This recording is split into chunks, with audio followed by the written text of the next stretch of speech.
তোমাদের কোনো কাজ আছে?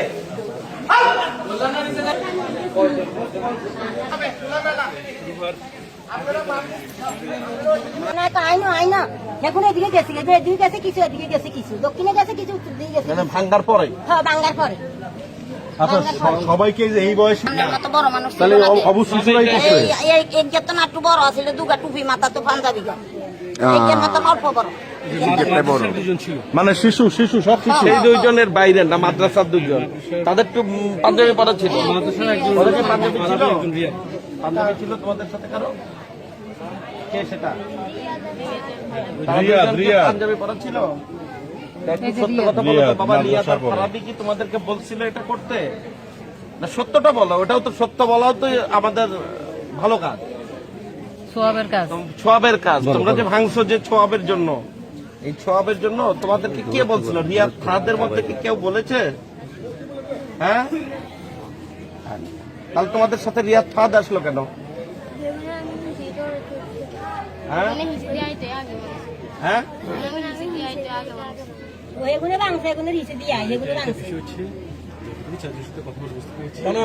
আসিলাম এখানে কাজকর্ম করছি, করোনার পরে আমি গেছি স্নান করতাম, মনে হয় 10 মিনিট আমার দেরি হয়েছে, 10 মিনিটের বেশি হইত না। আমি মাত্র স্নান করে উঠছি আর এই দেই যে স্নান করে উঠিয়ে আমি এই জায়গাতে ওই গদ্দুয়ার আইছি আর এগুলো এগুন দুরুম দুরুম করে এখন পালাই ওই ওষুধের রাত ধরছে আর ইয়ার লেজ ধরছে আর আমি কে খাইছে রে ভাঙিয়ে লাইছে তোরা ব্যাগ একবারে শিক্ষা দিতে আছে এগুলো একটা সেকেন্ড তো দেরি কর না, দৌড়িয়ে দৌড়ে শুরু ওই তো ইয়ানো আঙ্গুলো নিয়ে ফালাইছে ধরতে পারেন নাকি না। এরপরে আমার এই জালে দৌড়াই গেছে, আঙ্গ পুরুষ কেউ বাড়ি ছিল না, এই জালে দৌড়াই যায় ওই হেদিকে যায় ও ঘরে ধরছে হেগে না না আমি না এই হেগুনে তো দৌড়ই দিতে আছে, টুপি মাথা পাঞ্জাবি গা হেগুনে কোনো কার ছোট লুঙ্গি পরান। নামাজের পর পরে কে নিয়ে গেছে? মুন্নাকে? মুন্নার বয়স কত? মাসে কত বড়? 13 বছর। কোন ক্লাসে পড়ে মুন্না বলতে পারবা? হ্যাঁ আচ্ছা ক্লাস পড়তো। মুন্না কি বলেছে তোমাদেরকে? হ্যাঁ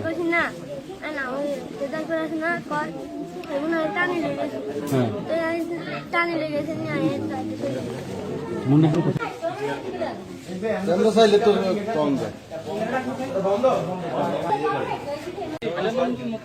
মুন্না কি বলছে? ওটা বললে তো 10-12 বছর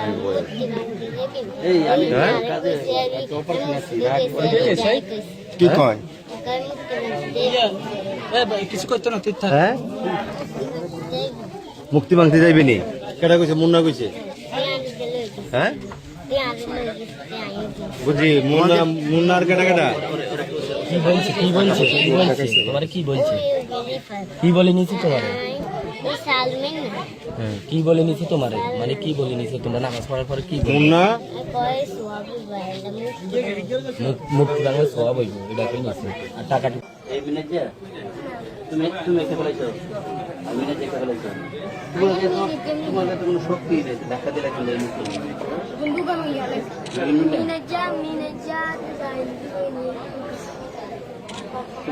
সামান্য বড় অজ্ঞা ছিল। বয়স কত আন্দাজ? বয়স কত হইতে পারে তার? এত বয়সের কথা নেই, এই একজন সামান্য একটু বড় অজ্ঞা ছিল। ওদেরকে বের করেন। মনে করেন এগুলো খুব জোরে ধাক্কা দিয়ে তো ফালাইছে। এই যে মুন্না এর বয়স কত লেখা হয়েছে দেখেন তো? 13। তাহলে এই যে মুন্না শোনেন, আচ্ছা আপনি প্রত্যক্ষদর্শী, আপনি দেখছেন, কাজেই আপনি যেটা সত্য সেটাই ক্যামেরার সামনে বলেন। অবশ্যই। এর চেয়ে কত বড়? বেশি বড় হইতো না, সামান্য 1 বছর। আচ্ছা দেখেন ওর বয়স বলা হচ্ছিল 13, তাহলে যদি এত বড় হয়ে থাকে সে হলো 14। আচ্ছা কোনো বড় কোনো লোক কেউ এসে কি এগুলো ভাঙচুর করছে? আচ্ছা এখন আপনার কাছে আমি একটু সরাসরি প্রশ্ন করি, আপনার কাছে কি মনে হয় যে এটা কোনো উদ্দেশ্যমূলক ভাবে কেউ করছে? বড় কেউ না হলে দেখেন এইভাবে যে ভাঙছে, এগুলি যে এইভাবে জোরে ফালাইছে, এই বাচ্চাকে কি সাবাসে দিব? হয়তো হাত ভাঙবো না পা ভাঙবো। আমি একদম সরাসরি আপনাকে বলি, বিষয়টা হলো যে এখানে যারা ভাঙছে তাদেরকে তো আপনি দেখছেন, এখন পিছনে কারা আছে ওগুলো আমরা দেখবো, বিষয়টা অবশ্যই দেখবো। আমাদের প্রশাসনিক ঊর্ধ্বতন কর্মকর্তা আমাদের লক্ষ্মীপুর থেকে এসেছেন, আমার ইউনো মহোদয়, আমাদের রেসিডেন্ট মহোদয়, আমাদের থানা প্রশাসন তো আছে সকলে, এবং আমাদের ঐক্য পরিষদ, পূজা পরিষদ, যুব পরিষদ, এখন আমাদের সকলের নেতৃবৃন্দ এখানে উপস্থিতিতে আমরা এটাকে সুস্থ সুন্দরভাবে, এখন রাষ্ট্রীয় প্রেক্ষাপট অগোছালো, এই অগোছালোর মধ্যে কেউ ঢিল ছুঁড়তে চাচ্ছে, আমরা চাই না এই ঢিল ছোড়াছুরি। আমাদের মায়ের পুজো আমরা যাতে সুন্দর করে করতে পারি, দৃষ্টান্তমূলক যারা নেপথ্যে থেকে তাদেরকে ইন্ধন দিয়েছে তাদের সুষ্ঠুভাবে বিচার আমরা দাবি করি, এবং যারা এই ঘটনা ন্যাক্কারজনক ঘটনা ঘটেছে তাদেরকে আমরা ধিক্কার জানাই আমার পূজা পরিষদের পক্ষ থেকে। মোবাইল ফোনে জানতে পারি, অফিসার ইনচার্জ মহোদয় আমাকে জানায় যে এখানে একটি মন্দিরে প্রতিমা ভাঙচুরের ঘটনা ঘটেছে। বিষয়টি জানার পর আমি আমার জেলার অ্যাডিশনাল এসপি, পুলিশ সুপার পদে পদোন্নতিপ্রাপ্ত, ওকে এখানে পাঠিয়েছি। সার্কেল এসপি অফিসার ইনচার্জ এখানে এসেছে, ইউনো মহোদয়, এডিএম মহোদয় সবাই এখানে আছে। এবং এখানে এসে আমি যেটি জানতে পারলাম যে এই প্রতিমা ভাঙচুরের ঘটনাটি ঘটেছে ঠিক জুমার নামাজে, যখন নামাজ চলাকালীন সময়, ধারণা করা হচ্ছে নামাজ চলাকালীন সময়, খুতবার পরবর্তী মুহূর্ত থেকে নামাজ শুরু হওয়ার আগ মুহূর্তে এই সময়। এবং যারা এটির সঙ্গে সংশ্লিষ্ট আমরা জিজ্ঞাসাবাদ করেছি, এবং প্রত্যক্ষদর্শী যারা এটি দেখেছে, বিশেষ করে যিনি প্রত্যক্ষদর্শী তার সঙ্গে কথা বলে এটুকু জানতে পেরেছি 7 থেকে 8 জন, যাদের বয়স 7 থেকে 13 বছর, তারা এই ঘটনাটি ঘটিয়েছে। এবং তারা দৌড় দেওয়ার সময় একজনকে তারা ধরে ফেলে, যাকে জিজ্ঞাসাবাদ করে আমরা ইতিমধ্যেই 4 জনকে পেয়েছি, যাদের প্রত্যেকের বয়স 7 থেকে 13। তদুপরি আমাদের তাদেরকে জিজ্ঞাসাবাদ চলছে, এবং আমরা প্রত্যক্ষ পরোক্ষভাবে তথ্য সংগ্রহপূর্বক বিষয়টি প্রকৃত রহস্য উদ্ঘাটন করব। সবাইকে ধন্যবাদ।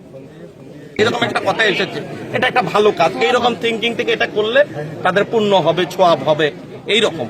কিন্তু এর পিছনেও কিছু আছে কিনা এটা তদন্ত করে পরে দেখা হবে। আমি অপূর্ব কুমার সাহা, সভাপতি বাংলাদেশ হিন্দু বৌদ্ধ খ্রিস্টান ঐক্য পরিষদ, রামগঞ্জ উপজেলা কমিটি। আমি আনুমানিক 2:10 দিকে সংবাদ পাই লক্ষ্মীপুর জেলার রামগঞ্জ চণ্ডীপুর ইউনিয়নের রামচন্দ্রের বাড়ি পূজা মণ্ডপে দুর্গা প্রতিমা বিগ্রহ ভাঙচুর করা হয়েছে। আমরা সংবাদ পেয়ে তাৎক্ষণিকভাবে থানা প্রশাসন, উপজেলা প্রশাসনকে অবহিত করে আমরা এখানে চলে আসি। আমরা এখানে এসে প্রত্যক্ষদর্শীদের থেকে যেটা জানলাম যে মন্দির কমিটির যিনি সভাপতি, ওনার স্ত্রী পাশেই পুকুরে স্নান করতেছে, উঠে দেখে এই 8 থেকে 12-13 বছরের আনুমানিক এরকম কয়েকটা ছেলে বিগ্রহ 2টা কাঠামো ধাক্কা দিয়ে ফেলে দিয়েছে, এবং দুর্গা বিগ্রহের যখন হাত টান দিল তখন উনি তাদেরকে চিৎকার যখন দিল, তারপর ওরা দৌড়ে চলে যাওয়ার সময় আরেকজন মহিলা এসে একটা ছেলেকে ধরে ফেলার পরে সে বলল যে আমি না, মুন্না করেছি। এটা বলার পরেই ওরা চলে গেছে। তাৎক্ষণিকভাবে তো বিভিন্ন এলাকা থেকে এলাকার শান্তিপ্রিয় লোকজন, সকল সম্প্রদায়ের লোকজনই আসছে, সকলেই মর্মাহত এই ঘটনাটা দেখে। এবং এলাকা দেখলাম বিএনপির স্থানীয় নেতৃবৃন্দ এবং রামগঞ্জ জামাতের আমির সহ ওনারা একটা টিম এখানে আসে, এবং পুলিশ প্রশাসন এবং উপজেলা প্রশাসন তাৎক্ষণিকভাবেই সংবাদ পাওয়ার সাথে সাথে এখানে আসে। এখন এটা আমরা যেটা দেখলাম যে এই ছেলেগুলির প্রতি আমাদের সন্দেহ হয় না, কোনো বাচ্চা মানুষ, তবে ওদেরকে কেউ না কেউ পরচিত করেছে আমাদের সাম্প্রদায়িক সম্প্রীতি বিনষ্ট করার জন্য। আমরা আশা করব পুলিশ প্রশাসন, বাংলাদেশের যে সুদক্ষ পুলিশ প্রশাসন, ওনারা যথাযথ তদন্তের মাধ্যমে এটা যে মাস্টার মাইন্ড তাদেরকে চিহ্নিত করে তাদের আইনের আমলে এনে যথাযথ ব্যবস্থা নেবেন।